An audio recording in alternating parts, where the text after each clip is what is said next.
Hi, I'm Dr. Nadeem Akhtar Khan, practicing as a consultant diabetologist and physician in BN Clinic 19, Kolkata.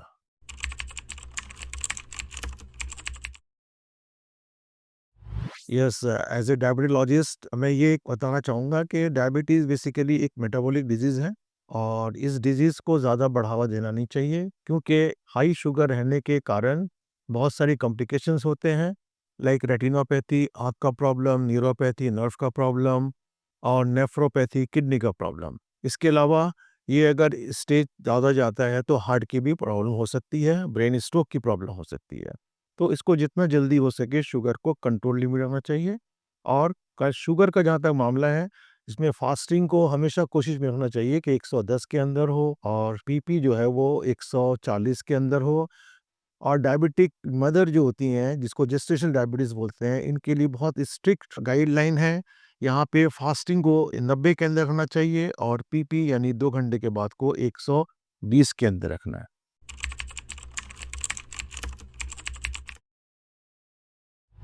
बहुत अच्छा question आपने पूछा है। My answer is no. लेकिन उन लोगों के लिए डायबिटिक रेटिनोपैथी होती है जिनका blood sugar control is not with in control limit और ब्लड प्रेशर, शुगर ये सारे के सारे कंट्रोल अगर इनके नहीं होते हैं, उनको रेटिनोपैथी बहुत जल्दी डेवलप कर जाती है। तो इसको ये प्रॉब्लम ना हो इसलिए शुरू से ही शुगर कंट्रोल करना बहुत ज़रूरी है। और टाइप 2 और टाइप 1 बहुत तरह के पेशेंट्स हैं और टाइप 2 में थोड़ा जल्दी आता है, टाइप 1 में लेट में आता है। तो इसका एक ही है तरीका कंट्रोल करने का कि शुरू से ही शुगर को कंट्रोल रखा जाए।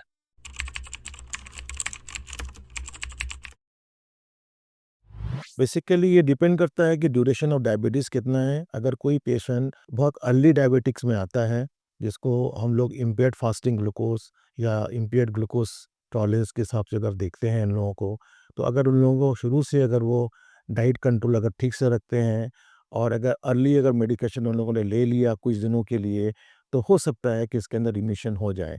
लेकिन एज़ ए होल प्रैक्टिस में हम लोगों ने देखा है कि दवाई मेडिसिन हम लोग नहीं बंद करते हैं और मेडिसिन को भी कंटिन्यू करना चाहिए चाहे लो डोज में हो, लेकिन उसके साथ साथ लाइफस्टाइल मॉडिफिकेशन यानी कि कंट्रोल ऑफ डाइट, वॉकिंग और अवॉइड स्ट्रेस भी बहुत ज़रूरी है।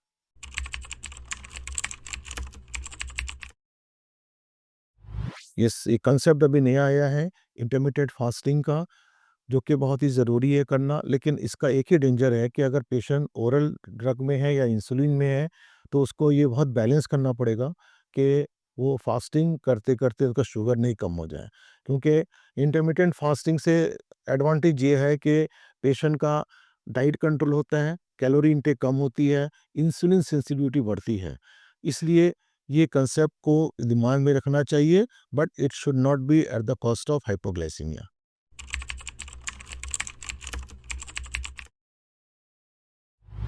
It's not always genetic, but genetic increase the risk of diabetes. That is my answer.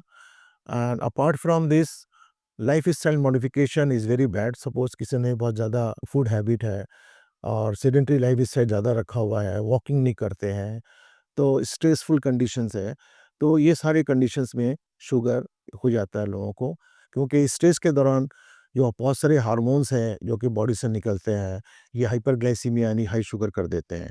तो ये जेनेटिक हमेशा नहीं कर सकते हैं, तो इसके लिए हमको ये सोचना पड़ेगा कि हम किस तरीके से अपने आप को शुगर से कंट्रोल करने के लिए अपने वेट को कंट्रोल करना, खाने पे कंट्रोल करना, एक्सरसाइज करना बहुत ज़रूरी है।